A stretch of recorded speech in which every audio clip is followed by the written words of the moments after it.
सहनौ भुनक्तु सह वीर्यं करवावहै तेजस्विनावधीतमस्तु मा विद्विषावहै।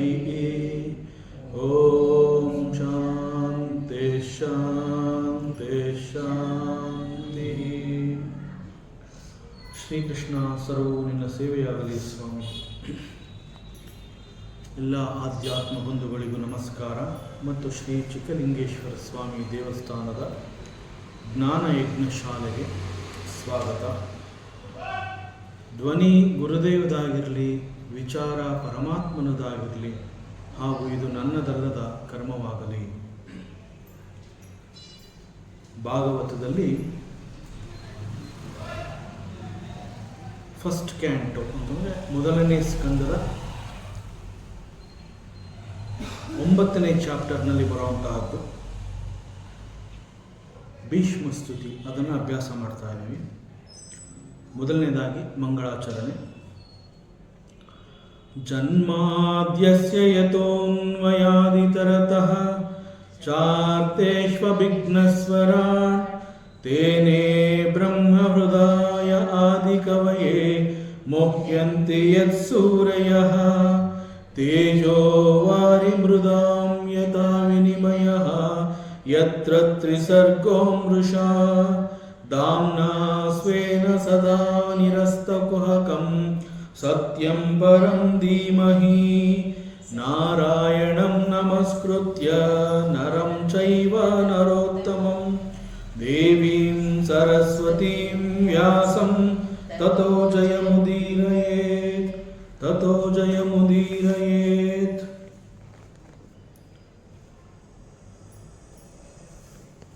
ಶರಶಯ್ಯೆಯಲ್ಲಿ ಮಲಗಿರುವಂತಹ ಭೀಷ್ಮ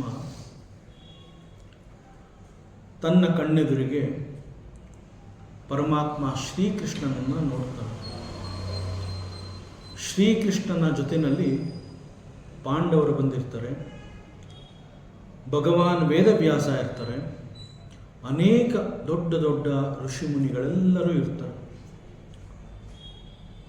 ಭೀಷ್ಮನ ಪರಿಸ್ಥಿತಿ, ಬಾಣಗಳ ಮಂಚದ ಮೇಲೆ ಮಲಗಿದ್ದಾನೆ. ದೇಹದ ಎಲ್ಲ ಭಾಗದಲ್ಲಿ ಬಾಣ ಚುಚ್ಚಿದೆ ಮತ್ತು ಉತ್ತರಾಯಣ ಪುಣ್ಯಕಾಲ ಅಂತ ಹೇಳಿ ತನ್ನ ಸಾವನ್ನು ಯಾವುದೇ ಕ್ಷಣದಲ್ಲಿ ಅವನು ಬರಮಾಡ್ಕೊಳ್ಳೋದಕ್ಕೆ ಸಿದ್ಧತೆಯನ್ನು ಮಾಡ್ಕೋತಾ ಇದ್ದಾನೆ. ಪರಿಸ್ಥಿತಿ ಈ ರೀತಿ ಇದೆ. ಬಂದಿರುವಂತಹ ಭಗವಂತನನ್ನು ನೋಡ್ತಾನೆ ಮತ್ತು ಮೊಮ್ಮಕ್ಕಳುಗಳನ್ನ ನೋಡ್ತಾನೆ, ಭಗವಾನ್ ವೇದವ್ಯಾಸನನ್ನು ನೋಡ್ತಾನೆ. ಇಂತಹ ಸಮಯದಲ್ಲಿ ಅವನ ಮನಸ್ಸು ತುಂಬಿ ಬರುತ್ತೆ.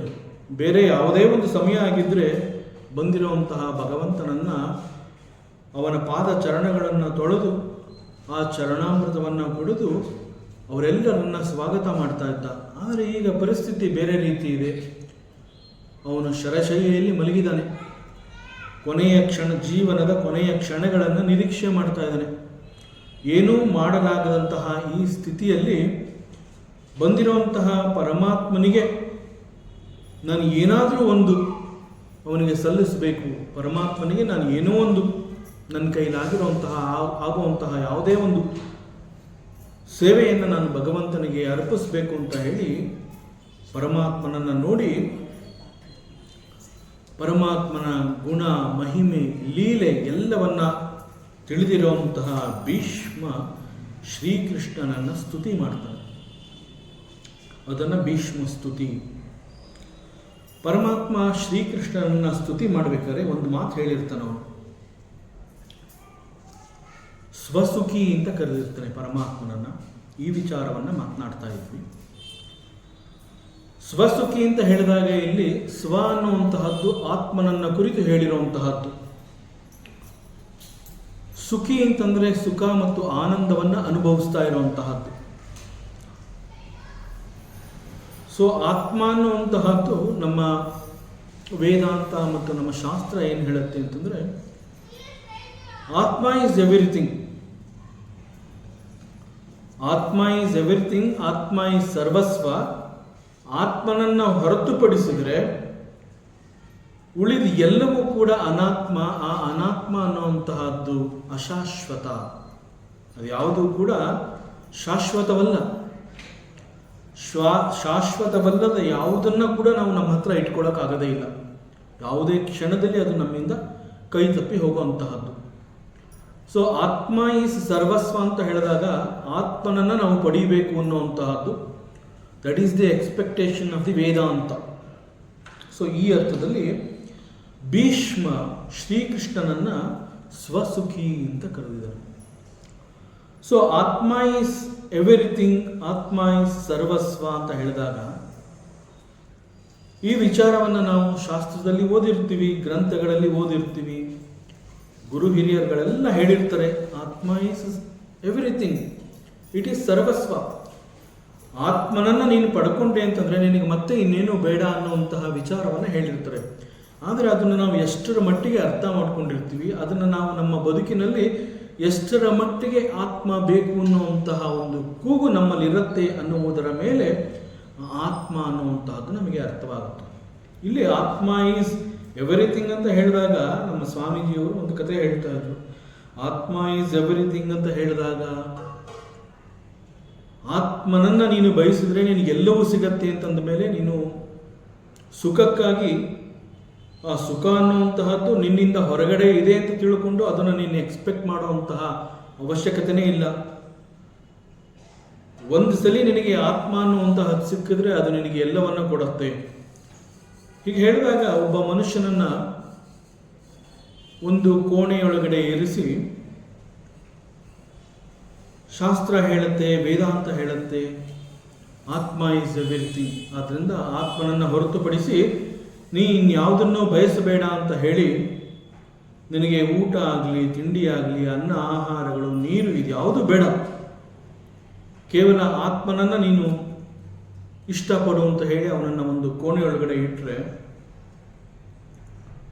ಬಿಕಾಸ್ ಆತ್ಮ ಈಸ್ ಎವ್ರಿಥಿಂಗ್ ಅನ್ನುವಂತಹದ್ದು ಅವನು ಎಷ್ಟು ತಿಳ್ಕೊಂಡ್ರೂ ಕೂಡ ಆಹಾರ ಮತ್ತು ನೀರು ಅನ್ನುವಂತಹದ್ದು ಇಲ್ಲೇ ಹೋದರೆ ಕೆಲವೇ ದಿನಗಳಲ್ಲಿ ಅವನು ಮರಣವನ್ನು ಅಪ್ತಾನೆ. He will die. So atma is everything ಅಂತ ಹೇಳಿದಾಗ ಈ ಅನ್ನ ಆಹಾರವನ್ನು ಬಿಟ್ಟು ಹೇಗೆ ಉಳ್ಕೊಳ್ಳುವಂತಹದ್ದು, ಈ ಒಂದು ಪ್ರಶ್ನೆ ಬರುತ್ತೆ. ಬಟ್ ಭೀಷ್ಮ ಇಲ್ಲಿ ಹೇಳ್ತಾ ಇದ್ದಾನೆ ಕೃಷ್ಣನನ್ನ ಸ್ವಸುಖಿ ಅಂತ ಹೇಳಿದು ನಮಗೆಲ್ಲರಿಗೂ ತಿಳಿಸ್ತಾ ಇದ್ದಾನೆ. Taste the swasukha, enjoy the swasukha. Don't depend on the basic, the very essentials like food and water, because ಆಹಾರ ಮತ್ತು ನೀರು ಅಂತ ಹೇಳಿದಾಗ ಅದು ನಮ್ಮಿಂದ ಹೊರಗಡೆ ಇರುವಂತಹದ್ದು. ಆತ್ಮ ಅನ್ನುವಂತಹದ್ದು ಅಂತರ್ಮುಖಿಯಾದಾಗ ಅದು ನಮ್ಮಲ್ಲಿದೆ ಎನ್ನುವಂತಹದ್ದು ಗೊತ್ತಾಗತ್ತೆ ಅಂತ ಶಾಸ್ತ್ರ ಹೇಳುತ್ತೆ. But I want to survive, ನಾನು ಬದುಕಬೇಕು, ನಾನು ಬದುಕಿದ್ರೆ ನನಗೇನೋ ಒಂದು ಜ್ಞಾನ ಅನ್ನುವಂಥದ್ದು ಸಿಗತ್ತೆ. ಸೊ ನಾನೇ ಇಲ್ಲ ಅಂತಂದರೆ ನನಗಿದು ಯಾವುದೂ ಅರ್ಥ ಆಗೋದೇ ಇಲ್ಲ. ಸೊ ನಾನು ಇರಬೇಕು ಅಂತಂದರೆ I need food and water. But for food and water I expect that from outside, ನನ್ನ ಬೌಂಡ್ರಿಗಿಂತ ಅದು ಹೊರಗಡೆ ಇರುವಂತಹದ್ದು. ಆತ್ಮ ಈಸ್ ಎವ್ರಿಥಿಂಗ್ ಅಂತ ಹೇಳಿದಾಗ ಈ ಅನ್ನಾಹಾರವಿಲ್ಲದೆ ನಾನು ಬದುಕೋದಾದರೂ ಹೇಗೆ, ಈಸ್ ಇಟ್ ಪಾಸಿಬಲ್ ಅನ್ನುವಂತಹ ಒಂದು ಪ್ರಶ್ನೆ ಬರುತ್ತೆ. ಬಟ್ ಎ ಪ್ಯೂರ್ ಡಿವೋಟಿ, ಒಬ್ಬ ಶುದ್ಧ ಭಕ್ತ ಅಂತ ಹೇಳಿದಾಗ he survives, he lives on shuddha nama japa. ಹೇಗೆ ಅಂತಂದರೆ ವೇದಾಂತದಲ್ಲಿ ಕೆಲವೊಂದು ಸತ್ಯಗಳನ್ನು it cannot be explained and it cannot be taught, it is to be realised. ಅನೇಕ ಸತ್ಯಗಳನ್ನು ತಿಳಿಸೋದಕ್ಕಾಗೋದಿಲ್ಲ. ಆಗ ಒಬ್ಬ ಗುರು ಏನು ಮಾಡ್ತಾನೆ, ಆ ಸತ್ಯವನ್ನು ನೀನು ತಿಳ್ಕೋಬೇಕು. I have experienced, I know it, but I cannot explain it to you. ನಿನಗೆ ಅದನ್ನು ನಾನು ತಿಳಿಸ್ಕೊಡೋಕ್ಕಾಗೋದಿಲ್ಲ. ಯಾಕೆ ಅಂತಂದರೆ ಯಾವ ಸತ್ಯವನ್ನು ನಾನು ಅನುಭವಿಸಿದೆ, ನಾನು ಅನುಭವಿಸಿದ ಸತ್ಯವನ್ನು ನಾನು ನಿನಗೆ ತಿಳಿಸೋಕ್ಕಾಗೋದಿಲ್ಲ. ನಿನಗೆ ಅಂತಹ ಸತ್ಯ ಬೇಕು ಅಂತಂದರೆ ನಾನು ನಡೆದು ಹೋದ ದಾರಿಯಲ್ಲಿ ನೀನು ಹೆಜ್ಜೆ ಹಾಕು ಅಂತ ಒಬ್ಬ ಗುರು ಹೇಳಿ ಆ ದಾರಿಯಲ್ಲಿ ಅವನಿಗೆ ಮಾರ್ಗದರ್ಶಕನಾಗಿ ನಿಂತು ಬೆಳಕು ಚೆಲ್ತಾನೆ. ಸೊ ಈ ರೀತಿ ಇದ್ದಾಗ ಅನೇಕ ಸತ್ಯಗಳನ್ನು ನಾವಾಗಿಯೇ ಅದನ್ನು ನಮ್ಮ ಅನುಭವಕ್ಕೆ ತಗೊಂಡು ಹೋಗಬೇಕು. ಈ ಅರ್ಥದಲ್ಲಿ ವೇದಾಂತ ಹೇಳುತ್ತೆ, ಒಬ್ಬ ಗುರು ಹೇಳ್ತಾನೆ, a pure devotee survives and lives on shuddha nama japa ಅಂತ ಹೇಳಿದಾಗ, ಹೌ ಇಸ್ ಇಟ್ ಪಾಸಿಬಲ್ ಅನ್ನುವಂತಹದ್ದು ಕ್ವಶನ್ ಮಾರ್ಕ್ ನಮಗೆ ಬರುತ್ತೆ. ಆದರೆ ಅವನು ಹೇಗೆ ಸರ್ವೈವ್ ಆಗ್ತಾನೆ ಅನ್ನುವಂಥದ್ದು ಅವನಿಗೆ ಮಾತ್ರ ಗೊತ್ತು. ಬಿಕಾಸ್ ದ ಸತ್ಯ ಏನು ಈ ವಿಚಾರದಲ್ಲಿ ಅಂತಂದರೆ, ಶಾಸ್ತ್ರ ಮತ್ತು ವೇದಾಂತ ಬಹಳ ಸ್ಪಷ್ಟವಾಗಿ ಹೇಳುತ್ತೆ, you are different from the body and mind. ಆಹಾರ ಮತ್ತು ನೀರು ಅನ್ನುವಂತಹದ್ದು ಬೇಕಾಗಿರುವಂತಹದ್ದು ದೇಹಕ್ಕೆ. ವೇರಾಸ್ ನೀನು ದೇಹ ಅಲ್ಲ, ನೀನು ಮನಸ್ಸಲ್ಲ, ನೀನು ಸದಾ ಇರೋನು. ಸದಾ ಇರುವ ನಿನಗೆ ಆಹಾರ ಯಾಕೆ, ನೀರು ಯಾಕೆ? ಇಂತಹ ಸತ್ಯಗಳನ್ನು ಕೇಳಿಸ್ಕೊಳ್ಳೋದಕ್ಕೆ ತುಂಬ ಚೆನ್ನಾಗಿ. ನಮ್ಮ ಬದುಕಿನಲ್ಲಿ ನಾವು ಅದರ ಜೊತೆ ನಾನು ಸಾಗ್ತೀನಿ, ಹೆಜ್ಜೆ ಹಾಕ್ತೀನಿ ಅಂತಂದಾಗ ನಾನು ನನ್ನ ಎಲ್ಲವನ್ನ ಬಿಟ್ಕೊಡ್ಬೇಕು.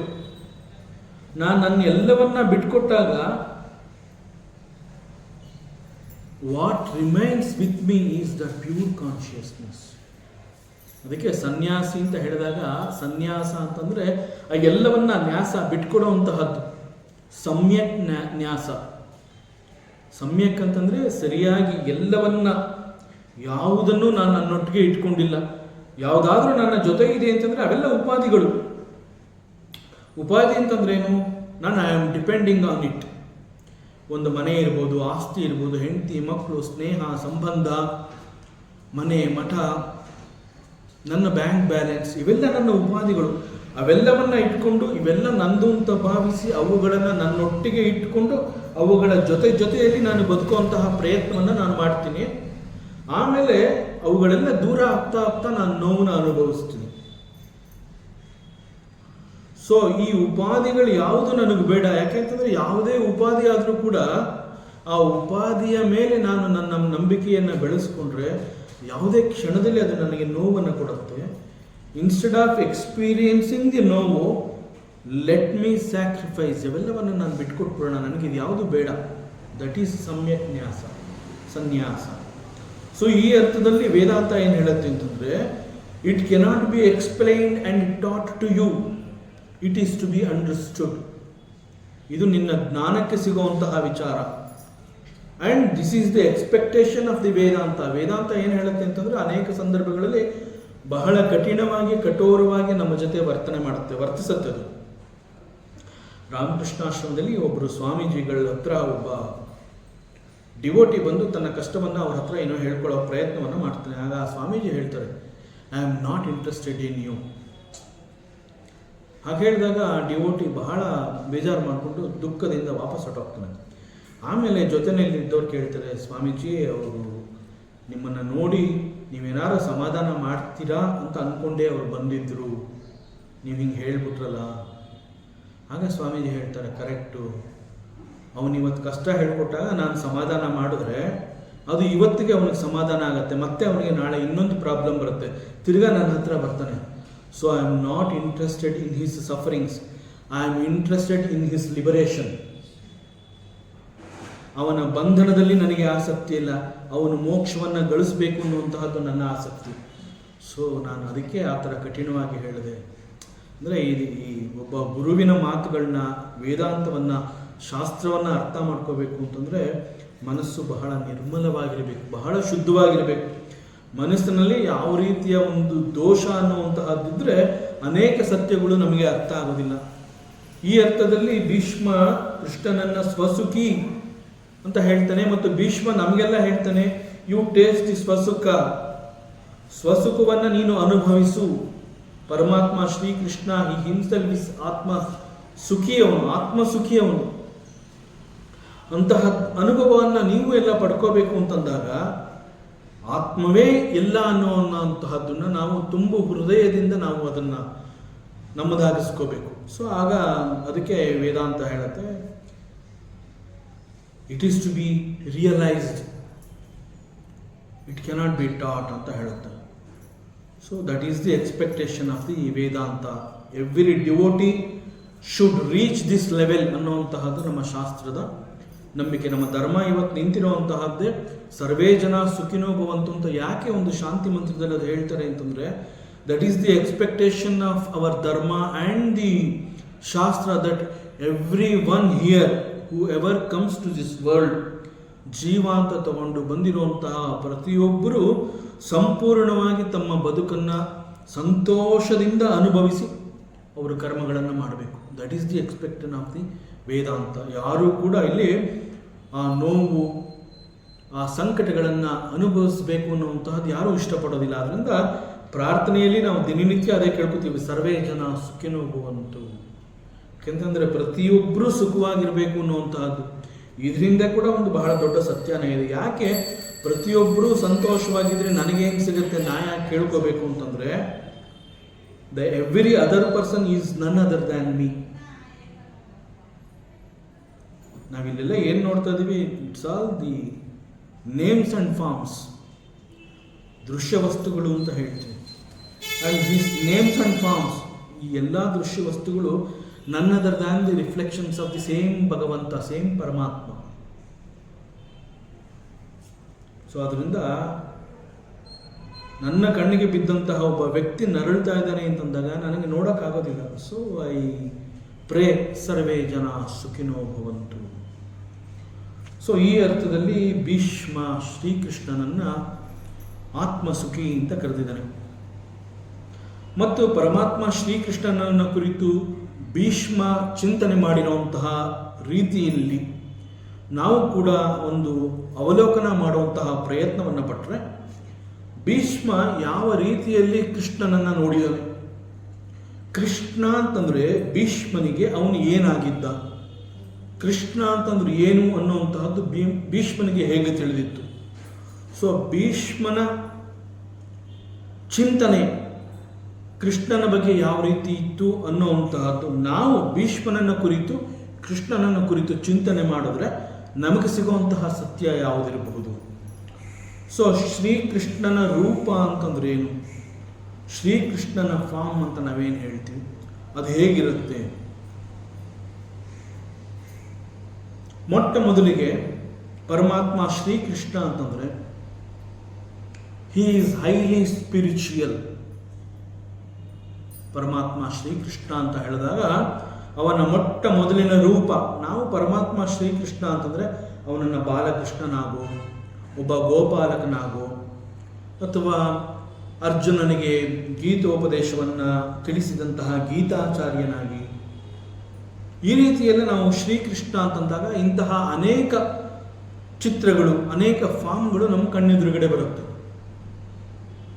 ಬಟ್ ಭೀಷ್ಮ ಅವನ ಚಿಂತನೆಯಲ್ಲಿ ಶ್ರೀಕೃಷ್ಣ ಅಂತಂದು ಹೇಳಿದಾಗ ಮೊಟ್ಟ ಮೊದಲನಿಗೆ ಅವನಿಗೆ ಸಿಕ್ಕಂತಹ ಒಂದು ಜ್ಞಾನ ಏನು ಅಂತಂದರೆ, Krishna means he is highly spiritual.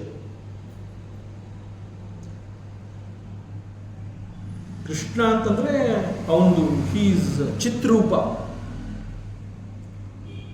ಚಿತ್ರೂಪ ಅಂತಂದ್ರೆ ಏನು, ಇಟ್ ಈಸ್ ಘನರೂಪ ಅಂತ ಹೇಳ್ತಾರೆ.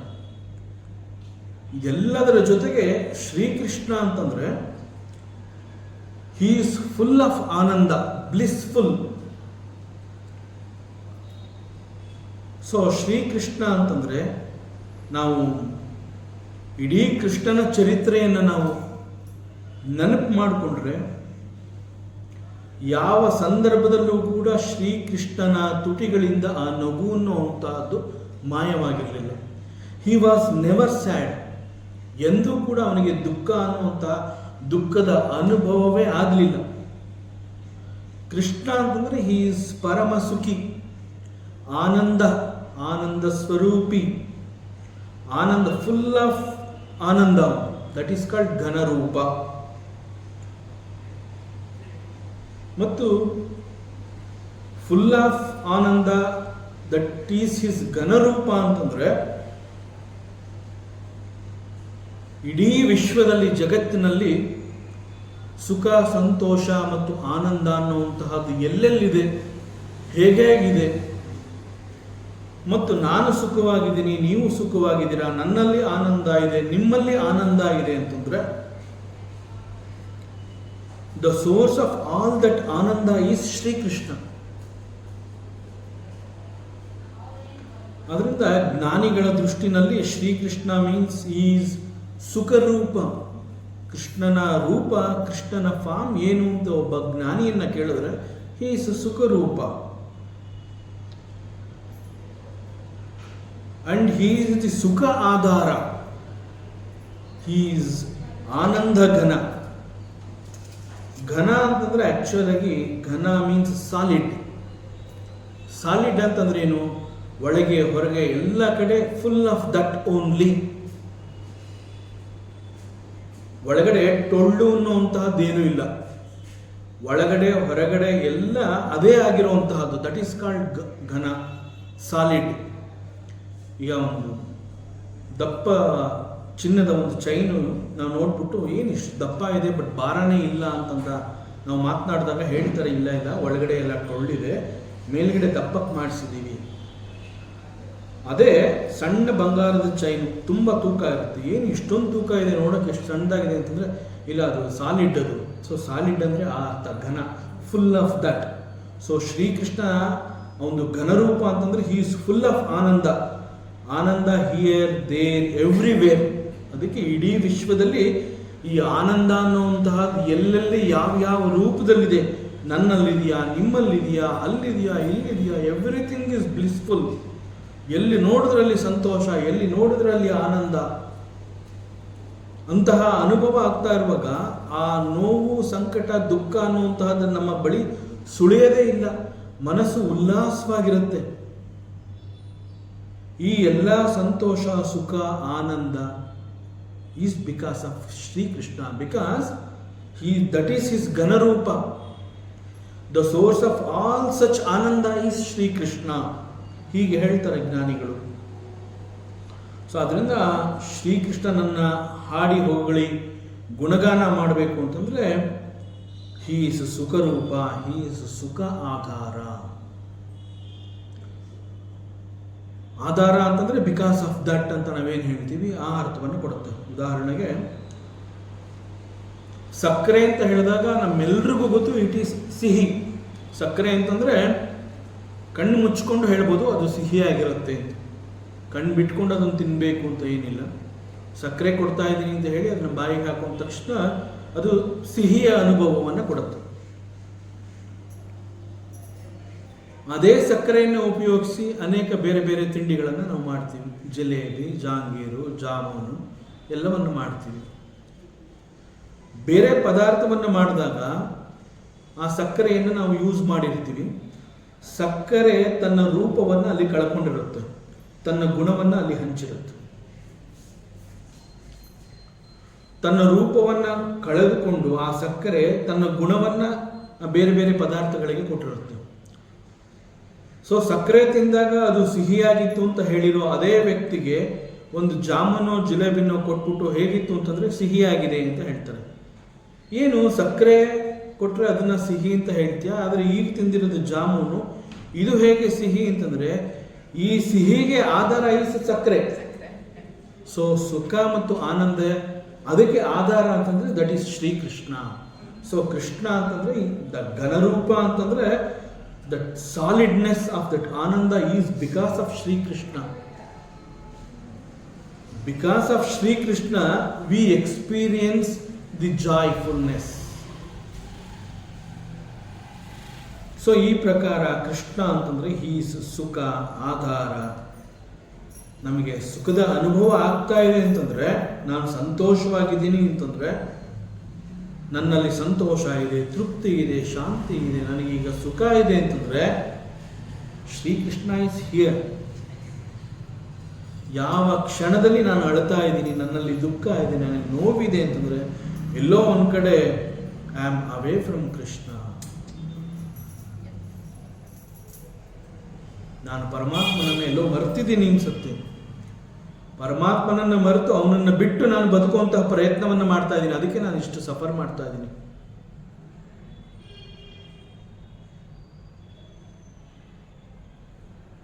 ಸೊ ಪರಮಾತ್ಮ ಶ್ರೀಕೃಷ್ಣ ಅಂತಂದ್ರೆ he is like that. He is the Aadhaar of the ಸುಖ ಅಂಡ್ ಸಂತೋಷ, ಆನಂದ.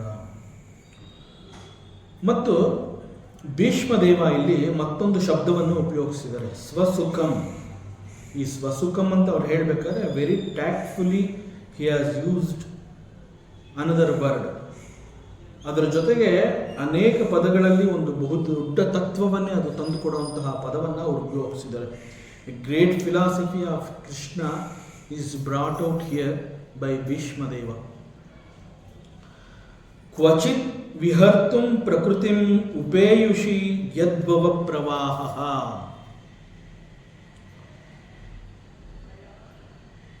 ನಾವು ಭಗವಂತನ ಅನೇಕಗಳನ್ನು ನೋಡಿ ಇದು ಅವನ ಲೀಲೆ ಅಂತ ಹೇಳ್ಬಿಡ್ತೀವಿ. ಯಾವುದು ನಮಗೆ ನೇರವಾಗಿ ಅರ್ಥ ಆಗುವುದಿಲ್ಲ ಅದನ್ನು ಲೀಲೆ ಅಂತ ಕರಿತೀವಿ. ಮತ್ತು ಅನೇಕ ಸಂದರ್ಭಗಳಲ್ಲಿ ಭಗವಂತ ಆಟ ಆಡ್ತಾ ಇದ್ದಾನೆ ಅಂತ ಹೇಳ್ತೇವೆ. ಲೀಲಾ ವಿನೋದದ ಹೆಸರಿನಲ್ಲಿ ಬಹಳ ಸಂತೋಷದಿಂದ ಪರಮಾತ್ಮ ತನಗಿಷ್ಟ ಬಂದಂತೆ ಅವನು ಆಟ ಆಡ್ತಾ ಇದ್ದಾನೆ. ಈ ಭೂಮಿಗೆ ಪರಮಾತ್ಮ ಅಥವಾ ಶ್ರೀಕೃಷ್ಣ ಆರ್ ವಿಷ್ಣು ಒಂದು ಅವತಾರವನ್ನು ತಗೊಂಡು ಬಂದಿದ್ದಾನೆ ಅಂತ ನಾವು ಹೇಳ್ತೀವಿ. ವಿಷ್ಣುವಿನ ಅವತಾರ, ಭಗವಂತನ ಅವತಾರ ಅಂತ ಹೇಳ್ತೀವಿ. ಅವತಾರ ಅಂತಂದರೆ ಬೇರೆ ಇನ್ನೆಲ್ಲೂ ತಗೊಳಕ್ಕಾಗೋದಿಲ್ಲ, ಈ ಭೂಮಿಗೆ ಅವನು ಬರಬೇಕು, ಅವತರಿಸಿ ಮೇಲಿನಿಂದ ಇಲ್ಲಿಗೆ ಬಂದಿದ್ದಾನೆ ಅಂತ ನಾವು ಹೇಳ್ತೀವಿ, ಅವತರಿಸಿ. But we have to understand, ನಾವು ಯಾವುದನ್ನ ಈ ಒಂದು ಭೂಮಿ, ನಮ್ಮ ಜಗತ್ತು, ಸೃಷ್ಟಿ ಅಂತ ಕರೀತಾ ಇದ್ದೀವಿ, ದಟ್ ಈಸ್ ಹಿಸ್ ಕ್ರಿಯೇಷನ್. ಪರಮಾತ್ಮನದೇ ಸೃಷ್ಟಿ ಇದು. ಸೃಷ್ಟಿ ಅಂತ ಹೇಳಿದಾಗ ಈ ಸೃಷ್ಟಿಕರ್ತ, ಇದು ಅವನದೇ ಸೃಷ್ಟಿ. ಅವನದೇ ಸೃಷ್ಟಿಗೆ ಅವನೇ ಇಲ್ಲಿ ಬಂದಿದ್ದಾನೆ. ಯಾಕೆ ಬಂದಿದ್ದಾನೆ? ಲೀಲೆಗಾಗಿ ಬಂದಿದ್ದಾನೆ. ಸೊ ನಾವು ಪರಮಾತ್ಮ ಶ್ರೀಕೃಷ್ಣನನ್ನ ಶ್ರೀಕೃಷ್ಣ ಅಂತ ಏನು ಕರೀತಾ ಇದ್ದೀವಿ, he is none other than the ಪುರುಷ. ವೇದಾಂತದಲ್ಲಿ ಪುರುಷ ಅಂತ ಹೇಳಿದಾಗ ಪರಮಾತ್ಮ ಅಂತ ನಾವು ಹೇಳ್ತೀವಿ, ಭಗವಂತ ಅಂತ ಹೇಳ್ತೀವಿ, ಪರಬ್ರಹ್ಮ ಸ್ವರೂಪಿ ಅಂತ ಹೇಳ್ತೀವಿ. ಪರಬ್ರಹ್ಮ ಸ್ವರೂಪಿ ಪರಮಾತ್ಮ ಈಸ್ ಪುರುಷ. Krishna is none other than this same ಪುರುಷ. ಸೊ ಸೃಷ್ಟಿ ಲೀಲಾ ಆರ್ ಕ್ರಿಯೇಷನ್ ಲೀಲಾ ಅಂತ ನಾವು ಹೇಳ್ತೀವಿ.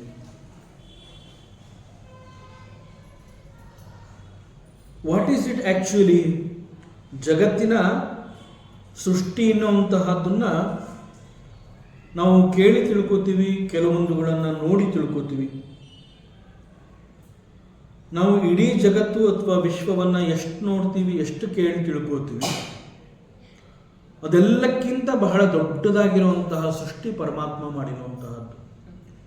ನಾವು ತಿಳ್ಕೊಳ್ಳುವಂತಹದ್ದು, ನಾವು ಕಲಿಯುವಂತಹದ್ದು ಈ ಸೃಷ್ಟಿಯ ಒಂದು ಸಣ್ಣ ಅಣುವಿನ ಭಾಗದಷ್ಟು ನಾವು ತಿಳ್ಕೊತೀವಿ. ಅನೇಕರಿಗೆ ಮೈಸೂರು ಬಿಟ್ಟು ಹೋಗಿರೋದಿಲ್ಲ.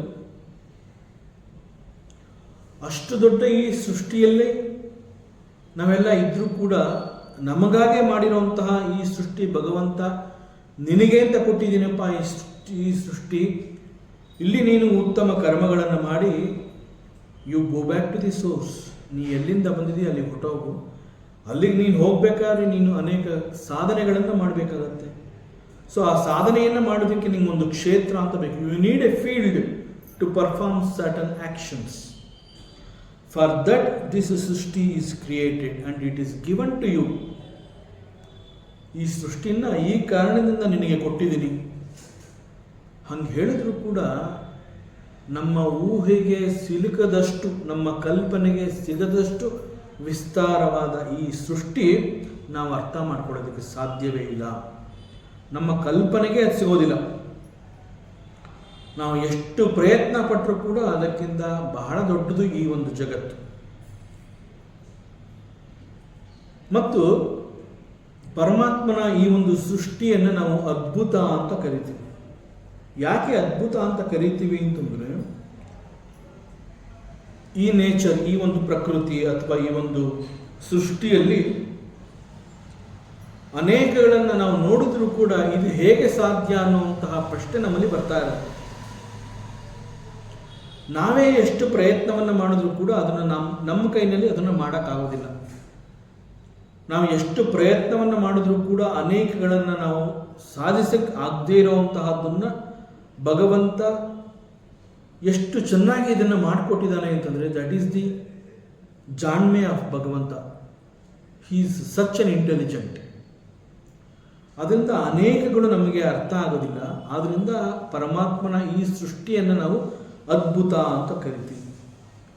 ಮತ್ತು ಇಷ್ಟೊಂದು ಅದ್ಭುತವಾದ ಈ ಒಂದು ಸೃಷ್ಟಿಯನ್ನು ಪರಮಾತ್ಮ ಹೊರತರೋದಕ್ಕೆ ಅವನೇನೂ ಕಷ್ಟಪಡಲಿಲ್ಲ. ನಮ್ಮ ಊಹೆಗೆ, ನಮ್ಮ ಕಲ್ಪನೆಗೆ ಸಿಗದೇ ಇರುವಂತಹ ಅನೇಕ ಅದ್ಭುತಗಳನ್ನು ಈ ಸೃಷ್ಟಿಯಲ್ಲಿ ಅವನು ಜೋಡಿಸ್ಕೊಟ್ಟಿದ್ದಾನೆ. ನಮ್ಮ ಪ್ರಕಾರ ಇದಕ್ಕೆ ತುಂಬ ಬುದ್ಧಿವಂತಿಕೆ ಬೇಕು, ತುಂಬ ಜಾಣ್ಮೆ ಬೇಕು. ಇಲ್ಲಾಂದರೆ ಇಂತಹದ್ದನ್ನು ಮಾಡೋದಕ್ಕೆ ಸಾಧ್ಯವೇ ಇಲ್ಲ. ಎಷ್ಟು ಯೋಚನೆ ಮಾಡಿದ್ರೂ ಇದು ಹೇಗೆ ಸಾಧ್ಯ ಅನ್ನುವಂತಹ ಪ್ರಶ್ನೆ ನಮ್ಮಲ್ಲಿ ಕೊರೀತಾ ಇರುತ್ತೆ. ಆದರೆ ಭಗವಂತ ಇದನ್ನು ಹೇಗೆ ಮಾಡ್ದ? ಭಗವಂತ ಇದನ್ನು ಮಾಡೋದಕ್ಕೆ ಅವನು ಯಾವ ರೀತಿಯ ಕಷ್ಟವನ್ನು ಕೂಡ ಪಡಲಿಲ್ಲ. ಹಿ ಜಸ್ಟ್ ಗ್ಲಾನ್ಸ್ಡ್ ಆನ್ ದಿ ಪ್ರಕೃತಿ ಅಂತ ಹೇಳ್ತಾರೆ. ಈ ಪ್ರಪಂಚ ಅಥವಾ ಈ ಒಂದು ವಿಶ್ವ ಜಗತ್ತು ಅಂತ ಏನು ಹೇಳ್ತೀವಿ, it is made up of panchabhutas. ಪಂಚಭೂತಗಳಿಂದ ನಿರ್ಮಾಣವಾಗಿರುವಂತಹದ್ದು ಈ ಒಂದು ಜಗತ್ತು. It is full of this 5 great elements. ಪೂರ್ಣ ಪ್ರಮಾಣದಲ್ಲಿ ಈ ಜಗತ್ತು ಅಥವಾ ಸೃಷ್ಟಿ ಎನ್ನುವಂತಹದ್ದು ಹೊರಬರುವ ಮುಂಚಿನ ಸ್ಥಿತಿ. ಪೂರ್ಣ ಪ್ರಮಾಣದಲ್ಲಿ ಈ ಜಗತ್ತು ಹೊರಬರುವ ಮುಂಚಿನ ಅವಸ್ಥೆ ಅಥವಾ ಸ್ಥಿತಿಯನ್ನು ಅನ್ಮ್ಯಾನಿಫೆಸ್ಟೆಡ್ ಕಂಡೀಷನ್ ಅಂತ ಹೇಳ್ತಾರೆ. ಈ ಒಂದು ಅವಸ್ಥೆಯನ್ನು ಪ್ರಧಾನ್ ಅಂತ ನಮ್ಮ ವೇದಾಂತ ಹೇಳುತ್ತೆ. ಪ್ರಧಾನ್ ಅಂತಂದರೆ ಇನ್ನೇನು ಯಾವುದೇ ಸಮಯದಲ್ಲಿ ಈ ಸೃಷ್ಟಿ ಎನ್ನುವಂತಹದ್ದು ಹೊರಗಡೆ ಬರಬಹುದು, ಆದರೆ ಇನ್ನೂ ಬಂದಿಲ್ಲ. ಯಾವ ಕ್ಷಣದಲ್ಲಿ ಬೇಕಾದರೂ ಇಷ್ಟೊಂದು ಅದ್ಭುತವಾದ ಸೃಷ್ಟಿ ಎನ್ನುವಂತಹದ್ದು ಪರಮಾತ್ಮನ ಕಾರಣದಿಂದ ಹೊರಬರುವಂತಹ ಸಮಯ ಇದು, ಆದರೆ ಬಂದಿಲ್ಲ. ಇನ್ನೇನು ಅದು ಬರುತ್ತೆ. ಈ ಒಂದು ಅವಸ್ಥೆಯನ್ನು ಪ್ರಧಾನ ಅಂತ ಕರೀತಾರೆ. ಪರಮಾತ್ಮ ಪುರುಷ ಅವನೇನು ಮಾಡ್ದ? ಈ ಪ್ರಧಾನನ್ನ ಸುಮ್ಮನೆ ಅವನು ಸ್ಪರ್ಶಿಸ್ತಾನಷ್ಟೆ. He just glanced, he just touched it.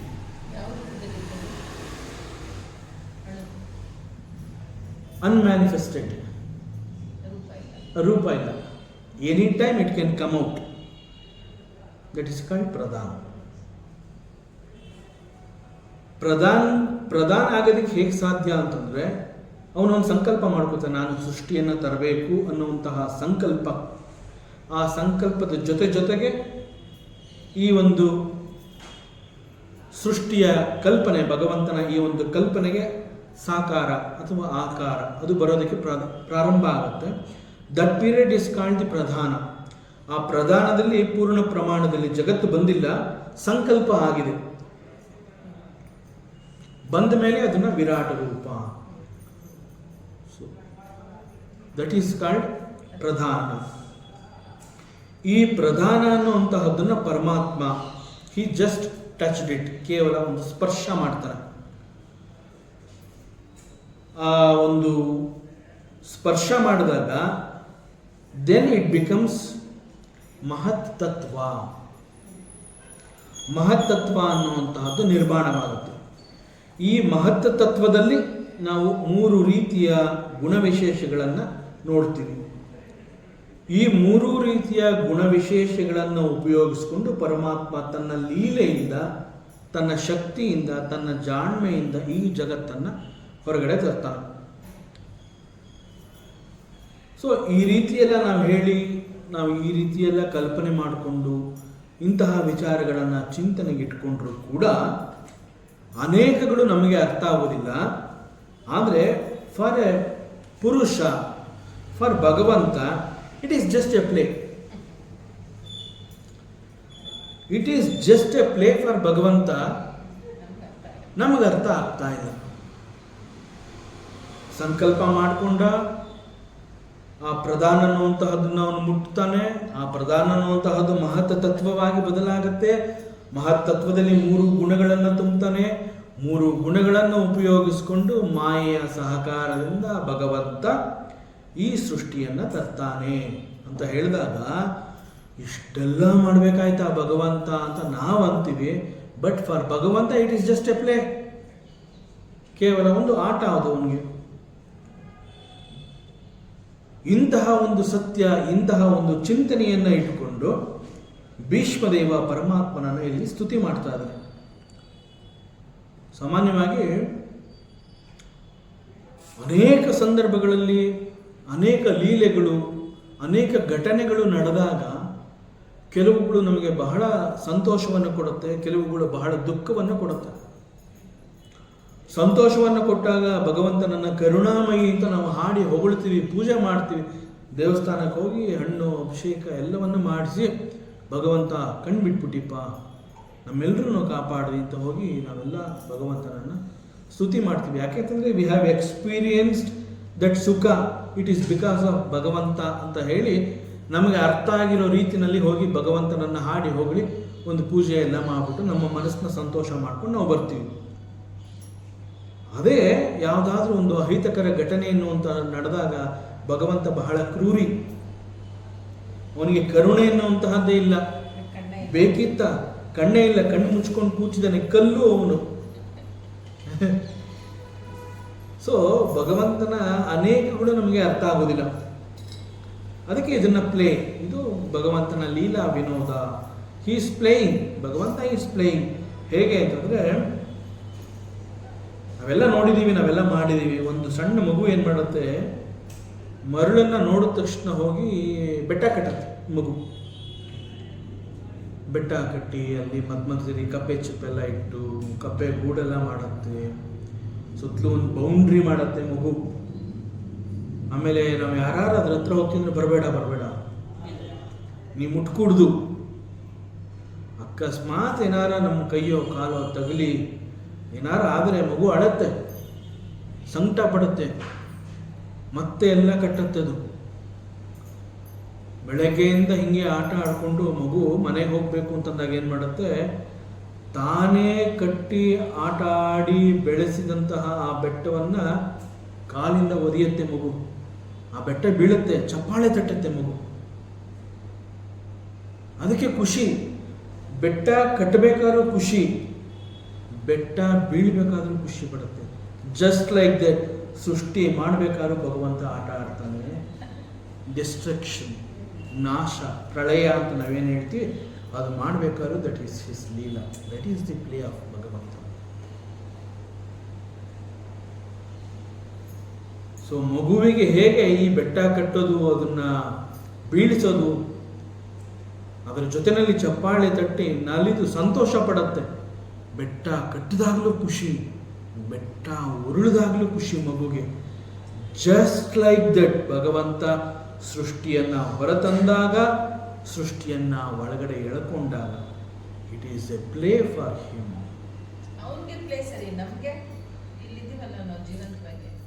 ಜೀವಭಾವ ಇದೆಯಲ್ಲ, ಅದು ಬಿಟ್ಟು ಹೋಗ್ಬೇಕು ಅಂತಾನೆ ಇದೆಲ್ಲ. ಈ ಜಗತ್ತು ಕೊಟ್ಟಿರೋದೇ, ಕರ್ಮಕ್ಷೇತ್ರ ಕೊಟ್ಟಿರೋದೇ ಅದಕ್ಕೆ. Learn from every situation. ನಾವು ಕಲಿಯೋದಕ್ಕೆ ಬಂದಿದ್ದೀವಿ. ಕಲಿಯೋದು ಒಂದೇ ನಮ್ಮ ಸಾಧನೆ. ವಾಟ್ ಈಸ್ ಯುವರ್ ಅಚೀವ್ಮೆಂಟ್ ಅಂತಂದ್ರೆ, not that I have earned 1 crore. ಏನೋ ಒಂದು ಸ್ವಲ್ಪ ಕಲಿತಾ ಇದ್ದೀನಿ, ಒಂದು ಹೆಜ್ಜೆ ಮುಂದೆ ಹೋಗ್ತಾ ಇದ್ದೀನಿ, ದಟ್ ಈಸ್ ದಿ ಅಚೀವ್ಮೆಂಟ್. ಮನಸ್ಸಿಗೆ ನೆಮ್ಮದಿ, ಸಂತೋಷದ ಅನುಭವ ನನಗಾಗ್ತಾ ಇದೆಯಾ, ನಾನು ಸದಾ ನೆಮ್ಮದಿಯಿಂದ ಇದ್ದೀನ, ಯಾವ ದುಃಖಗಳು ನನ್ನನ್ನು ಬಾಧಿಸ್ತಾ ಇಲ್ವಾ, that is the greatest achievement. So learn from every situation. For that this jagattu is given to you. So ಪರಮಾತ್ಮನ ಆಟದ ವಸ್ತುವಾದ ಈ ಜಗತ್ತು ನಮ್ಮಂತಹ ಅನೇಕರಿಗೆ ಬೇಕಾದುದನ್ನು ಕೊಡುತ್ತೆ. ನಮಗೆ ಅತೀ ಅವಶ್ಯಕ ಅನ್ನುವಂತಹ ಊಟ, ವಸತಿ, ಬಟ್ಟೆ, ಫುಡ್, ವಾಟರ್, ಶೆಲ್ಟರ್ ಅಂತ ನಾವೇನು ಹೇಳ್ತೀವಿ, ಎಲ್ಲವನ್ನ ಈ ಜಗತ್ತು ಕೊಡುತ್ತೆ. ಬಟ್ ಜಗತ್ತು ಕೊಡುತ್ತೆ, ಜಗತ್ತಿನಿಂದ ನಾನು ಪಡೀತೀನಿ ಎನ್ನುವಂತಹದ್ದು ನಮ್ಮ ಲೌಕಿಕ ಅರ್ಥ. ಲೌಕಿಕದಲ್ಲಿ ನಾವು ಮಾತನಾಡುವಂತಹ ಒಂದು ರೀತಿ. ಈ ರೀತಿಯಲ್ಲಿ ನಾವು ಅರ್ಥ ಮಾಡ್ಕೊಂಡಿದ್ವಿ. This jagattu has got this vastu and I am getting it from the jagattu. It is available here, I am taking it, I am earning it. That is the understanding we have. But actually, this Jagattu cannot give anything to us. It is because of the divine grace of the Lord, Jagattu is giving. ಜಗತ್ತಿಗೆ ಕೊಡುವಂತಹ ಶಕ್ತಿಯನ್ನು ಕೊಟ್ಟಿರುವಂತಹದ್ದೇ ಪರಮಾತ್ಮ. So ಪರಮಾತ್ಮ ಕೊಟ್ಟಿರುವಂತಹದ್ದನ್ನು ಜಗತ್ತು ಹಿಂಗನ್ನತ್ತಷ್ಟೇ. ಜಗತ್ತಿಗೆ ಸ್ವಂತವಾಗಿ ಆ ಶಕ್ತಿ ಕೊಡೋ ಶಕ್ತಿ ಇಲ್ಲ. ಅದಕ್ಕೆ ಹೇಳ್ತಾರೆ, ಜಗತ್ತಿನಲ್ಲಿ ನನಗೆ ಬೇಕಾಗಿರುವಂತಹದ್ದು ಕೊಡುವ ಶಕ್ತಿ ಜಗತ್ತಿಗಿಲ್ಲ. ನನಗೆ ಬೇಕಾಗಿರುವಂತಹದ್ದು ಕೊಡೋದಕ್ಕಿರುವಂತಹ ಶಕ್ತಿ ಓನ್ಲಿ ಫಾರ್ ದಿ ಲಾರ್ಡ್. ಭಗವಂತನಿಗೆ ಮಾತ್ರ ಆ ಶಕ್ತಿ ಇದೆ, ಇನ್ಯಾರಿಗೂ ಆ ಶಕ್ತಿ ಇಲ್ಲ. ಸೊ ಅಂತಹ ಶಕ್ತಿಯನ್ನ ಪರಮಾತ್ಮ ಜಗತ್ತಿಗೆ ಕೊಟ್ಟಿದ್ದಾನೆ. ಅವನ ಅಧ್ಯಕ್ಷತೆಯಲ್ಲಿ ಈ ಜಗತ್ತು ಅನ್ನುವಂತಹದ್ದು ನಡೀತಾ ಇದೆ. ಸೊ ಭಗವಂತ ಏನೇನು ರೀತಿಯಲ್ಲಿ ಡೈರೆಕ್ಟ್ ಮಾಡ್ತೇನೆ ಆ ರೀತಿಯಲ್ಲಿ ಈ ವರ್ಲ್ಡ್ ಅನ್ನುವಂತಹದ್ದು ರನ್ ಆಗ್ತಾ ಇದೆ. ಕೃಷ್ಣ ಹೇಳ್ತಾನೆ, he says the entire world is working under ಮೈ ಅಧ್ಯಕ್ಷ. ನಾನು ಹೇಗೆ ಹೇಳ್ತೀನಿ, ನನ್ನ ಸಂಕಲ್ಪದಂತೆ ಈ ಜಗತ್ತು ನಡೀತಾ ಇದೆ. ನಮ್ಮ ಎಲ್ಲ ಆಸೆ ಬಯಕೆಗಳನ್ನು ನಾವು ಜಗತ್ತಿನಿಂದ ಪಡಿತಾ ಇದ್ದೀವಿ. ಅದು ಕೇವಲ ಹೇಳಿಕೆ. It is Shrikrishna who is sanctioning, who is sponsoring, who is giving all this to us. ನಮ್ಮೆಲ್ಲ ಆಸೆ ಬಯಕೆಗಳನ್ನು ಪೂರೈಸುವಂತಹದ್ದು ಪರಮಾತ್ಮ. ಕೇವಲ ಆಸೆ ಬಯಕೆಗಳನ್ನು ಪೂರೈಸುವಂತಹದ್ದು ಮಾತ್ರ ಭಗವಂತನ ಕೆಲಸ ಅಲ್ಲ. ನಮ್ಮಲ್ಲಿ ಆಸೆ ಬಯಕೆಗಳನ್ನು ಹುಟ್ಟು ಹಾಕುವಂತೆ ನಮ್ಮ ಕಣ್ಣೆದುರಿಗೆ ಈ ಒಂದು ಪ್ರಕೃತಿಯಲ್ಲಿ ಅವುಗಳನ್ನು ಇಟ್ಟಿರುವಂತಹದ್ದು ಕೂಡ ಅದೇ ಭಗವಂತ. ಅಲ್ಲಿ ಇಟ್ಟಿದ್ದನ್ನ ನೋಡಿದ ಮೇಲೆ ನನಗೆ ಆಸೆ ಎನ್ನುವಂತಹದ್ದು ಹುಟ್ಟಿತು. ಅದನ್ನು ನಾನು ನೋಡದೆ ಹೋಗಿದ್ದಿದ್ರೆ, that means the sense organs, ನನ್ನ ಇಂದ್ರಿಯಗಳು ಹೊರ ಪ್ರಪಂಚಕ್ಕೆ ನುಗ್ಗದೆ ಹೋಗಿದ್ದಿದ್ರೆ ಜಗತ್ತಿನ ಯಾವ ವಸ್ತುಗಳನ್ನು ಅದು ನೋಡ್ತಾ ಇರಲಿಲ್ಲ. ನನ್ನ ಇಂದ್ರಿಯಗಳು ಯಾವುದನ್ನು ನೋಡಲಿಲ್ಲ ಅಂತಂದ್ರೆ ನನಗೆ ಆಸೆ ಬಯಕೆಗಳು ಎನ್ನುವಂತಹದ್ದೇ ಹುಟ್ಟುತ್ತಾ ಇರಲಿಲ್ಲ. ಆಸೆ ಬಯಕೆಗಳು ನನ್ನಲ್ಲಿ ಹುಟ್ಟಲಿಲ್ಲ ಅಂತಂದಾಗ ಕೊಡೋದಕ್ಕೆ ಯಾರು, ಇಸ್ಕೊಳ್ಳೋದಕ್ಕೆ ಯಾರು, ಯಾರು ಇಲ್ಲ ಅಲ್ಲಿ. ಸೊ ನನ್ನಲ್ಲಿ ಆಸೆ ಬಯಕೆಗಳು ಹುಟ್ಟುತ್ತಾ ಇದೆ ಅಂತಂದ್ರೆ ಅವುಗಳನ್ನು ಇಟ್ಟಿರುವಂತಹದ್ದು ಈ ಜಗತ್ತಿನಲ್ಲಿ. ಆ ಇಟ್ಟಿರುವಂತಹದ್ದನ್ನ ನೋಡೋ ಹಾಗೆ ಮಾಡ್ತಾ ಇರೋದು ಕೂಡ ದ ಸೇಮ್ ಮಾಯಾ. ಅದಕ್ಕೆ ಮಾಯೆಯಿಂದ ಯಾರು ತಪ್ಪಿಸ್ಕೊಳ್ಳೋಕ್ಕಾಗೋದಿಲ್ಲ.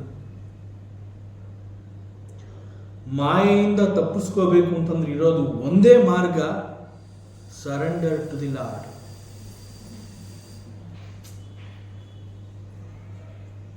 ಭಗವಂತನಲ್ಲಿ ಶರಣಾಗತಿಯನ್ನ ಹೊಂದದೆ ಹೋದರೆ ಇನ್ಯಾವ ಮಾರ್ಗವೂ ಇಲ್ಲ. ಅನೇಕ ಸಂದರ್ಭಗಳಲ್ಲಿ ನಾವು ಹೇಳ್ತೀವಿ, ನಾನು ಅನ್ಕೊಂಡೇ ಇರಲಿಲ್ಲ, ನನಗೆ ಒಂದು ಚೂರು ಇದ್ರ ಬಗ್ಗೆ ಆಸೆ ಇರಲಿಲ್ಲ, ಆದ್ರೆ ನನಗದು ಸಿಕ್ತು. ಆಸೆ ಇರಲಿಲ್ಲ, ನನಗೆ ಸಿಕ್ತು. ಅದು ಆ ಸಮಯದಲ್ಲಿ ನಾವು ಮಾತನಾಡ್ತೀವಿ. ಅಲ್ಲಿವರೆಗೆ ನಾನು ನೋಡಿರಲಿಲ್ಲ, ಎಕ್ಸ್ಪೆಕ್ಟ್ ಮಾಡಿರಲಿಲ್ಲ. ಯಾವುದೋ ಒಂದು ಕ್ಷಣದಲ್ಲಿ ನೋಡದೆ ಬೇಕು ಅನ್ನಿಸ್ತು, ಅದು ಸಿಕ್ತು. ಸೊ ಇದೆಲ್ಲ ಇಟ್ ಈಸ್ ಹಿಸ್ ಲೀಲಾ. ನನಗೆ ಆಸೆ ಆಗುವ ಹಾಗೆ ಪ್ರಕೃತಿಯಲ್ಲಿ ಅವುಗಳನ್ನಿಟ್ಟು ನನ್ನ ಕಣ್ಣೆದುರಿಗೆ ಅದು ಸಿಗೋ ಹಾಗೆ ಮಾಡುವಂತಹದ್ದು ಅವನೇ. That means because of him I desire for the things and later he is going to give it to me. ಅದನ್ನು ಇಲ್ಲಿ ಭೀಷ್ಮ ಹೇಳ್ತಾ ಇದ್ದಾನೆ. ಭೀಷ್ಮ ತನ್ನ ಮೊದಲನೇ ಸ್ತುತಿಯಲ್ಲಿ ಅವನು ಏನು ಹೇಳ್ದ ಅಂತಂದ್ರೆ, ಈ ಭೀಷ್ಮ ಹೇಳ್ತಾ ಇದ್ದಾನೆ, ಹೇ ಪರಮಾತ್ಮ, ಹೇ ಕೃಷ್ಣ, ಯು ಆರ್ ದಟ್ ಪರಮತತ್ವ. ಪರಮ ಅಂತಂದ್ರೆ ಏನು? ಹೈಯೆಸ್ಟ್, ಮಹತ್ ಅಂತ ನಾವೇನು ಹೇಳ್ತೀವಿ, ಹೈಯೆಸ್ಟ್ ತತ್ವ, highest philosophy.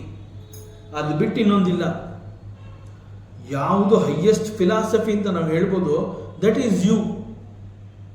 That is Krishna tatva. You are that ultimate truth. ಅಂತಿಮ ಸತ್ಯ ಅಂತ ನಾವೇನು ಹೇಳ್ತೀವಿ, ದಟ್ ಈಸ್ ಯು ಪರಮಾತ್ಮ. ಅದು ಬಿಟ್ಟು ಬೇರೆ ನನಗಿನ್ನೇನು ಗೊತ್ತಾಗ್ತಾ ಇಲ್ಲ. Now I am totally surrendering to you.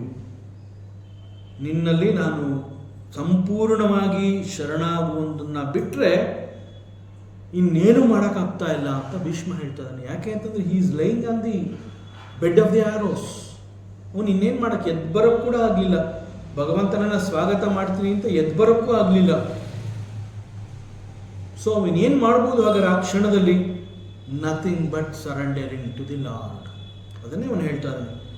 ನಿನ್ನಲ್ಲಿ ಸಂಪೂರ್ಣವಾಗಿ ಶರಣಾಗುವಂತಹದ್ದನ್ನು ಬಿಟ್ಟರೆ ಇನ್ನೇನು ನನ್ನ ಕೈಲಿ ಮಾಡೋಕ್ಕಾಗ್ತಾ ಇಲ್ಲ. ಅನೇಕ ಜ್ಞಾನಿಗಳು ಪರಮಾತ್ಮ ಶ್ರೀಕೃಷ್ಣನ ಸ್ತುತಿ ಮಾಡಬೇಕು ಅಂತಂದಾಗ ಹೇಳ್ತಾರೆ. ಭೀಷ್ಮದೇವ ಹೇಳೋ ಹಾಗೆ ಅನೇಕ ರಿಯಲೈಸ್ಡ್ ಮಾಸ್ಟರ್ಸ್ಗಳು ಕೂಡ ಪರಮಾತ್ಮ ಶ್ರೀಕೃಷ್ಣನನ್ನು ಸ್ತುತಿ ಮಾಡಿದ್ದಾರೆ. ಅವರಲ್ಲಿ ಒಬ್ಬರು ಹೇಳ್ತಾರೆ, ಕೃಷ್ಣಾತ್ ಪರಂ ಕಿಮಪಿ ತತ್ವಂ ಅಹಂ ನ ಜಾನೆ. ಹೇ ಕೃಷ್ಣ, ಯು ಆರ್ ದಟ್ ಪರಮ ತತ್ವ.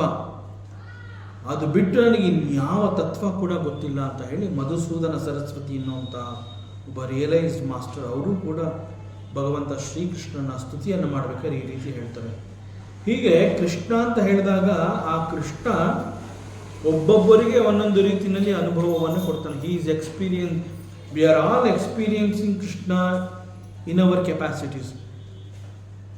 ನನಗೆ ಯಾವ ಕೆಪಾಸಿಟಿ ಇದೆ ಆ ಕೆಪಾಸಿಟಿಯಲ್ಲಿ ನಾನು ಕೃಷ್ಣನನ್ನು ಸಾಕ್ಷಾತ್ಕಾರ ಮಾಡ್ಕೋತೀನಿ. ಅದೇ ರೀತಿ ಮತ್ತೊಬ್ಬನಿಗೆ ಅವನಿಗೆ ಯಾವ ಒಂದು ಯೋಗ್ಯತೆ ಇದೆ, ಅವನಿಗೆ ಯಾವ ಒಂದು ಕೆಪಾಸಿಟಿ ಇದೆ, ಆ ರೀತಿಯಲ್ಲಿ ಅವನಿಗೆ ಶ್ರೀಕೃಷ್ಣ ಎಕ್ಸ್ಪೀರಿಯನ್ಸ್ ಆಗ್ತದೆ. ಸೊ ಪರಮಾತ್ಮ ಶ್ರೀಕೃಷ್ಣ ಅಂತ ಹೇಳಿದಾಗ ನನ್ನ ಪ್ರಕಾರ, ನನ್ನ ದೃಷ್ಟಿಯಲ್ಲಿ ಶ್ರೀಕೃಷ್ಣ ಅಂತಂದರೆ ಏನು ಅಂತ ಏನು ಹೇಳ್ತೀನಿ, ಅದೇ ಎಕ್ಸ್ಪೀರಿಯನ್ಸು ಬೇರೆ ಎಲ್ರಿಗೂ ಆಗಬೇಕು ಅಂತ ಏನಿಲ್ಲ. ಸೊ ಕೃಷ್ಣ ಮತ್ತು ಅವನ ಎಕ್ಸ್ಪೀರಿಯನ್ಸು ಒಬ್ಬೊಬ್ಬರಿಗೆ ಒಂದೊಂದು ರೀತಿಯಲ್ಲಿ ಆಗತ್ತೆ. ಹೀಗೆ ಕೃಷ್ಣ ಅಂತ ಹೇಳಿದಾಗ ಒಬ್ಬೊಬ್ಬರಿಗೆ ಒಂದೊಂದು ರೀತಿಯಲ್ಲಿ ಆಗುವಂತಹ ಈ ಆನಂದದ ಅನುಭವ ಭೀಷ್ಮದೇವನಿಗೆ ಯಾವ ರೀತಿ ಆಗಿದೆ ಅದು ಸೆಕೆಂಡ್ ವರ್ಸಲ್ಲಿ ಅವ್ರು ಹೇಳ್ತಾರೆ. ತ್ರಿಭುವನ ಕಮನಂ ತಮಾಲವರ್ಣಂ ರವಿಕರ ಗೌರವರಾಂಬರಂ ದದಾನೆ ವಪುರಲಕ ಕುಲವ್ರತಾನ್ನಾಬ್ಜಂ ವಿಜಯ ಸಖೆ ರತಿರಸ್ತು ಮೇ ಅನವದ್ಯ. ಭೀಷ್ಮದೇವ ತನಗೆ ಆದ ಆನಂದದ ಅನುಭವವನ್ನು ತಮ್ಮ ಎರಡನೇ ಸ್ತುತಿಯಲ್ಲಿ ಪರಮಾತ್ಮ ಶ್ರೀಕೃಷ್ಣನನ್ನ ಸ್ತುತಿ ಮಾಡ್ಬೇಕಾದ್ರೆ ಹೇಳ್ಕೊತಾರೆ. ಭೀಷ್ಮದೇವ ಹೇಳ್ತಾನೆ, ನನ್ನ ಮನಸ್ಸು ಮತ್ತು ಬುದ್ಧಿಯಲ್ಲಿ ನಿನ್ನ ರೂಪ ತುಂಬಿಕೊಂಡಿದೆ ಕೃಷ್ಣ. ನನ್ನ ಮನಸ್ಸು ಮತ್ತು ಬುದ್ಧಿಯಲ್ಲಿ ಶ್ರೀಕೃಷ್ಣನ ರೂಪ ಸಂಪೂರ್ಣವಾಗಿ ತುಂಬಿಕೊಂಡಿದೆ. ಯಾಕೆ ಅಂತಂದರೆ ಅದು ಶುದ್ಧವಾದ ಮನಸ್ಸು ನಾನು ಹೊಂದಿದ್ದೀನಿ. ಶುದ್ಧವಾದ ಮನಸ್ಸು ನನ್ನದಾಗಿದ್ದ ಕಾರಣದಿಂದ ಆ ನನ್ನ ಮನೋಬುದ್ಧಿಯಲ್ಲಿ ನೀನು ಬಂದು ಕೂತ್ಕೊಂಡೆ. ನನ್ನ ಮನಸ್ಸಿನಲ್ಲಿ ಏನಾದರೂ ದೋಷ ಇದ್ದಿದ್ದರೆ ನೀನು ಬರ್ತಾ ಇರಲಿಲ್ಲಪ್ಪ.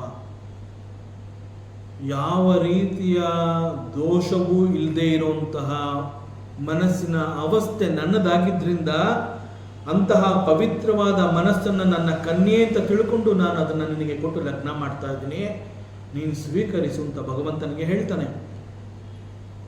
ಅದರಿಂದ ಈಗ ಮತ್ತೆ ಹೇಳ್ತಾನೆ, ನನ್ನ ಮನೋಬುದ್ಧಿಯಲ್ಲಿ ನಿನ್ನ ರೂಪ ತುಂಬಿಕೊಂಡಿದೆ.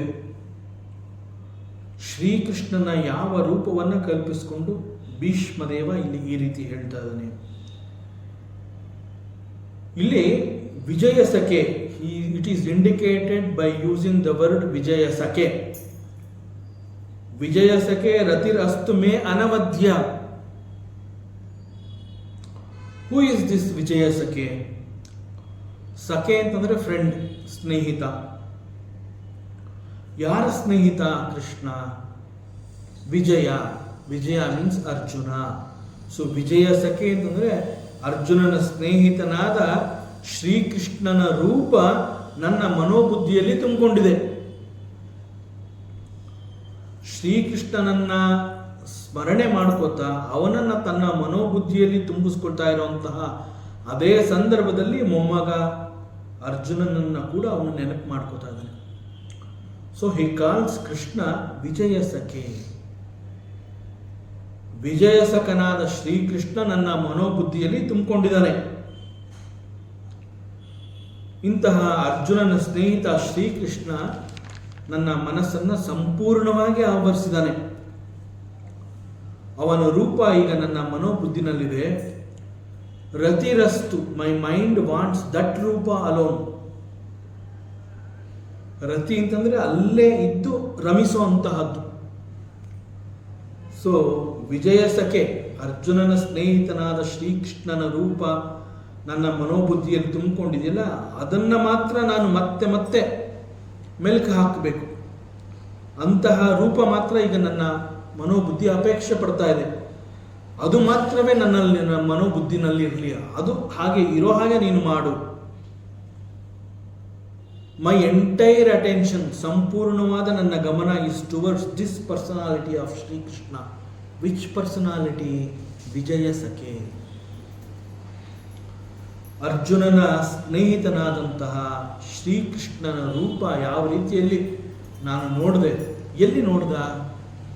ಯುದ್ಧ ರಂಗದಲ್ಲಿ, ಯುದ್ಧ ಕ್ಷೇತ್ರದಲ್ಲಿ ಕೌರವ ಸೇನೆಯಲ್ಲಿ ನಿಂತು ಯುದ್ಧವನ್ನ ಮಾಡಬೇಕಾದ್ರೆ ಎದುರಾಳಿ ಅರ್ಜುನ, ಪಾಂಡವರು ಕೌರವರ ಯುದ್ಧದಲ್ಲಿ ಕೌರವರ ಕಡೆ ಇದ್ದು ಯುದ್ಧವನ್ನು ಮಾಡ್ತಾ ಇರ್ತಾನೆ ಭೀಷ್ಮ. ಸೊ ಭೀಷ್ಮ ಕೌರವರ ಸೇನೆಯಲ್ಲಿ ಇದ್ದಿದ್ರಿಂದ he is able to see both Arjuna and Krishna Vijaya Sakhe. ಅರ್ಜುನನ ಸ್ನೇಹಿತನಾದ ಶ್ರೀಕೃಷ್ಣ ನನ್ನ ಕಣ್ಣೆದುರುಗಡೆ ಯುದ್ಧ ರಂಗದಲ್ಲಿ ಇದ್ದು ಯುದ್ಧ ಮಾಡ್ತಾ ಇದ್ದಾಗ ಹೇಗಿದ್ದ, ಆ ರೂಪ ಈಗ ನನ್ನ ಮನೋಬುದ್ಧಿಯಲ್ಲಿ ತುಂಬಿಕೊಂಡಿದೆ. ಸದಾ ಅದೇ ನನ್ನ ಮನೋಬುದ್ಧಿಯಲ್ಲಿ ಇರಲಿ ಅಂತ ನಾನು ಅಪೇಕ್ಷೆ ಪಡ್ತಾ ಇದ್ದೀನಿ. I want that personality alone. ನನಗೆ ಅದೇ ರೂಪ ಬೇಕು, ಇನ್ನೇನು ಬೇಡ. ಯಾಕೆ ಅಂತಂದ್ರೆ ಇಂತಹ ಕೃಷ್ಣನಿಗೆ ನಾನು ಸಂಪೂರ್ಣವಾಗಿ ನನ್ನ ಮನಸ್ಸು ಅನ್ನುವಂತಹ ಒಂದು ಕನ್ಯೆಯನ್ನು ಅವನಿಗೆ ಕೊಟ್ಟು ಲಗ್ನ ಮಾಡಿಕೊಟ್ಬಿಟ್ಟಿದ್ದೀನಿ. That means my sarvasva is given to the Shri Krishna. ನಂದು ಅಂತ ಇನ್ನೇನು ಇಲ್ಲ.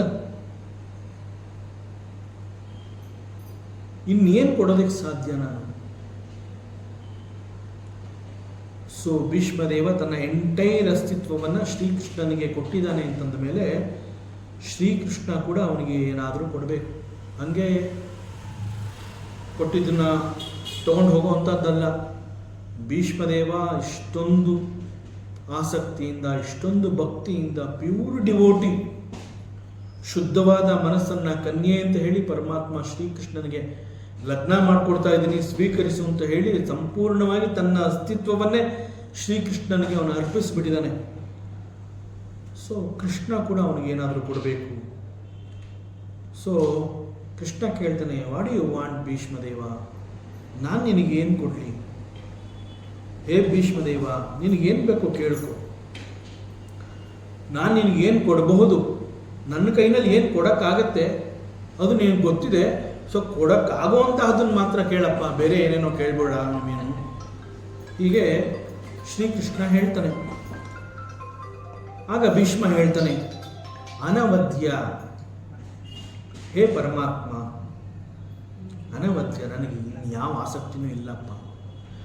ನನ್ನ ಅಸ್ತಿತ್ವನೇ ನಾನು ನಿನಗೆ ಕೊಟ್ಬಿಟ್ಟಿದ್ದೀನಿ ಅಂತಂದ ಮೇಲೆ ನಂದೂ ಅಂತಹದ್ದು ಇಲ್ಲಿ ನನ್ನಲ್ಲಿ ಇಲ್ಲವೇ ಇಲ್ಲ. ಇನ್ನು ಏನಾರು ಕೊಟ್ಟರೆ ಎಲ್ಲಿ ಇಟ್ಕೊಳ್ಳಿ? ನನ್ನ ಅಸ್ತಿತ್ವನೇ ಇಲ್ಲಿ ಇಲ್ವಲ್ಲಪ್ಪ. ನಾನು ಅಂತಹದ್ದೇ ಇಲ್ಲ. ಸಂಪೂರ್ಣವಾಗಿ ನಾನು ನನ್ನ ಎಲ್ಲವನ್ನ ನಿನಗೆ ಅರ್ಪಿಸಿ ಆಗಿ ಹೋಗಿದೆ. ಜೊತೆಗೆ ಯಾವ ಟೈಮು ಶರಶಯ್ಯಲ್ಲಿ ಮಲಗಿದ್ದೀನಿ. ನಾನು ಇಚ್ಛಾಮರಣಿ. ಯಾವುದೇ ಕ್ಷಣದಲ್ಲಿ ನಾನು ಮರಣವನ್ನು ಬರಮಾಡ್ಕೋಬಹುದು. So both physically and mentally ನನ್ನ ಅಸ್ತಿತ್ವನೇ ಇಲ್ಲ. ಈಗ ನೀನು ಏನಾದರೂ ಬೇಕಾ ಕೇಳಬೇಕು ಅಂತಂದ್ರೆ ನಾನು ಏನು ಕೇಳಲಿ? ಅನವದ್ಯ, ನನಗಿನ್ನೇನು ಬೇಡ. ಆದರೂ ಕೂಡ ಕೇಳ್ತಾ ಇರೋವಂತಹದ್ದು ಯಾರು? ಸಾಕ್ಷಾತ್ ಭಗವಂತ. ಭಗವಂತ ನೀನು ಕೇಳ್ತಾ ಇದೆಯಾ? ಸೊ ನಿನ್ನ ಕೈಲಿ ಇಸ್ಕೊಳ್ಳಿಲ್ಲ ಅಂತಂದರೆ ನನಗೆ ಲಾಸ್ ಆಗತ್ತಪ್ಪ. ಯಾಕೆ ಅಂತಂದರೆ ಬೇರೆ ಯಾರೋ ಏನೋ ಕೊಟ್ಟರೆ ಬೇಡ ಅಂತಂದರೆ ಅರ್ಥ ಇರುತ್ತೆ. ಭಗವಂತನೇ ಕೊಡ್ತೀನಿ ಅಂತಂದಾಗ ಬೇಡ ಅಂತಂದರೆ ಅದೇನಾರ ಅಹಂಕಾರ ಥರ ಆಗ್ಬಿಟ್ರೆ ನನ್ನ ಅಸ್ತಿತ್ವ ಇಲ್ಲ ಅಂತ ಹೇಳ್ತಾ ಇದ್ದೀನಿ ನಿಜ, ಆದರೆ ಕೊಡ್ತಾ ಇರೋದು ಯಾರಪ್ಪ? ನನ್ನ ಪ್ರೀತಿಯ ಭಗವಂತ. ನೀನು ಕೊಡ್ತೀಯ ಅಂತಂದಾಗ ನಾ ಹೆಂಗೆ ಬೇಡ ಅಂತ ಹೇಳಿ? ಆ್ಯಕ್ಚುಲಾಗಿ ನನಗೇನು ಬೇಡ, ಆದರೂ ನೀನೇ ಆಸೆ ಪಡ್ತಾ ಇದೆಯಾ. ಸೊ ನಿನ್ನ ಆಸೆಗೋಸ್ಕರ ಕೇಳ್ಕೊತೀನಿ ನಾನು. ಸೊ ನನಗೇನೂ ಬೇಡ, ನನಗೆ ಬೇಕಾಗಿರುವಂತಹದ್ದು ಈ ಜಗತ್ತಿನಲ್ಲಿ ಯಾವುದೂ ಇಲ್ಲ. ಆದರೂ ಕೂಡ ಕೊಡಬೇಕು ಅನ್ನೋ ಮನಸ್ಸು ನಿನಗಿದೆಯಲ್ಲ, ಆದ್ರಿಂದ ಬೇಕು ಅನ್ನೋಂತಹದ್ದು ಒಂದಿದೆ. I am attach to Vijaya ಸಖೆ. ನನ್ನ ಪರಿಶುದ್ಧವಾದ ಮನೋಬುದ್ಧಿಯಲ್ಲಿ ವಿಜಯ ಸಖೆ, ಅರ್ಜುನನ ಸ್ನೇಹಿತನಾದ ಶ್ರೀಕೃಷ್ಣನ ಆ ಒಂದು ರೂಪ ಸಂಪೂರ್ಣವಾಗಿ ನನ್ನ ಮನೋಬುದ್ಧಿಯಲ್ಲಿ ಆವರಿಸಿಕೊಂಡಿದೆ. ಸದಾಕಾಲ ಅದು ನನ್ನಲ್ಲಿ ಇರೋ ಹಾಗೆ ನಾನು ಅಪೇಕ್ಷೆ ಪಡ್ತಾ ಇದ್ದೀನಿ. ಕೊಡೋದಾದ್ರೆ ಅದನ್ನು ಕೊಟ್ಬಿಡು ಕೃಷ್ಣ, ಬೇರೆ ಇನ್ನೇನು ಬೇಕು ನನಗೆ? ಅನವತ್ಯ, ಇನ್ನೇನು ಬೇಡ.